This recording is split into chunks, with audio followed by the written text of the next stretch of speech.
नमस्कार दोस्तों, मैं सीए शिशिर सिंघल स्वागत करता हूं आपके अपने चैनल व्यास वित्तम में।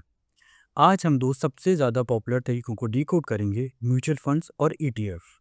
अगर कभी आपको ये समझने में थोड़ा कन्फ्यूजन हुआ है, तो ज़रा रुको, अभी सब क्रिस्टल क्लियर हो जाएगा। इन्वेस्टिंग शुरू करते ही ऐसा लगता है जैसे कोई नई लैंग्वेज सीखनी पड़ रही हो। NAV, expense ratio, bid ask spread जैसे शब्द सुनते ही दिमाग ब्लैंक हो जाता है।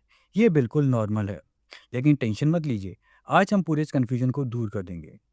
अब सारी बातें एक तरफ और सिर्फ समझते हैं कि सच में आपको क्या जानना चाहिए। इस वीडियो के अंत तक आप बिल्कुल ये समझ जाओगे कि म्यूचुअल फंड्स और ईटीएफ कैसे काम करते हैं और इम्पॉर्टेंटली इनमें से आपके लिए कौन सा सही हो सकता है। सबसे पहले ये जानते हैं कि ये है क्या। ये दोनों एक बास्केट की तरीके से हैं। अगर सोचिए आपको खुद जाकर 50-60 अलग अलग स्टॉक्स या बॉन्ड खरीदने पड़े तो ये भारी पड़ जाता है। म्यूचुअल फंड या ईटीएफ एक ऐसी बास्केट है जो पहले से भरा हुआ है, यानी कि रेडीमेड डाइवर्सिफिकेशन। फर्क कहाँ आता है, इस बास्केट को बनाया कैसे जाता है और बेचा कैसे जाता है। म्यूचुअल फंड यानी कि क्लासिक बास्केट, ये एक ट्रेडिशनल तरीका है। आप और बाकी लोग अपना पैसा एक जगह डालते हो, फिर एक प्रोफेशनल फंड मैनेजर उस पैसे से इन्वेस्टमेंट चुनता है और बास्केट बनाता है।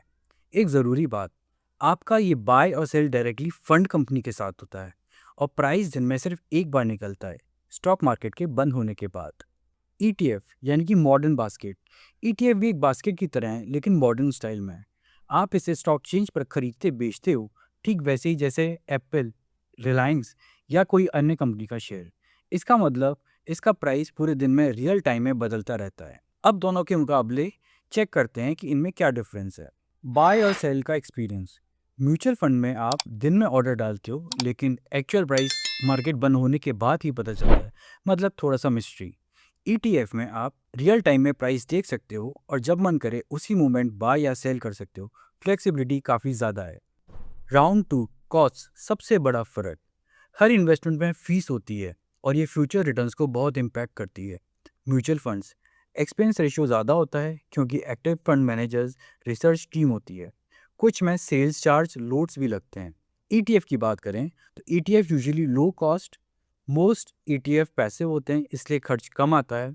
कोई सेल्स लोड नहीं होता, लेकिन broker commission plus bid ask spread हो सकता है। मिड 2024 में एवरेज इंडियन ईटीएफ की सिर्फ फी 0.17% थी। ये एक छोटा लग सकता है, लेकिन 20-30 सालों में ये हज़ारों या लाखों एक्स्ट्रा बना देता है। Round three, tax efficiency. Mutual fund में एक दिक्कत होती है।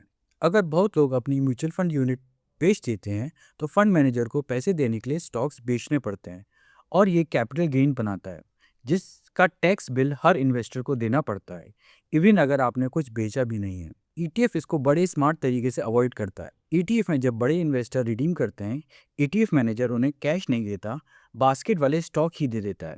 ये एक स्वैप जैसा होता है क्योंकि फंड के अंदर कुछ बेचना नहीं पड़ता, कैपिटल गेन क्रिएट ही नहीं होता। इसलिए ईटीएफ बहुत ज़्यादा टैक्स एफिशिएंट होते हैं। अब सवाल उठता है इनमें से बेहतर कौन सा है।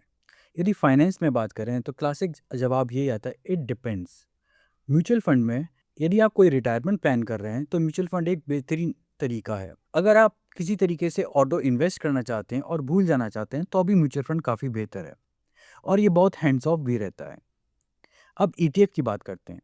ईटीएफ लो कॉस्ट है, रियल टाइम में कंट्रोल है आपके पास और ज़्यादा टैक्स एफिशिएंट भी है और नीश इन्वेस्टमेंट भी अवेलेबल है। सवाल ये उठता है कि अब इस नॉलेज को इस्तेमाल कैसे करें।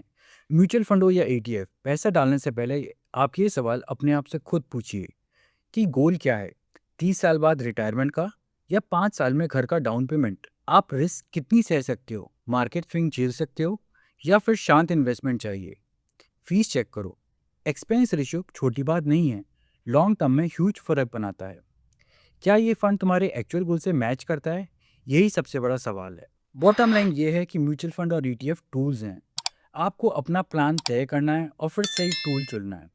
उम्मीद है आपको अब इन दोनों में फ़र्क बहुत क्लियरली समझ आ गया होगा। धन्यवाद।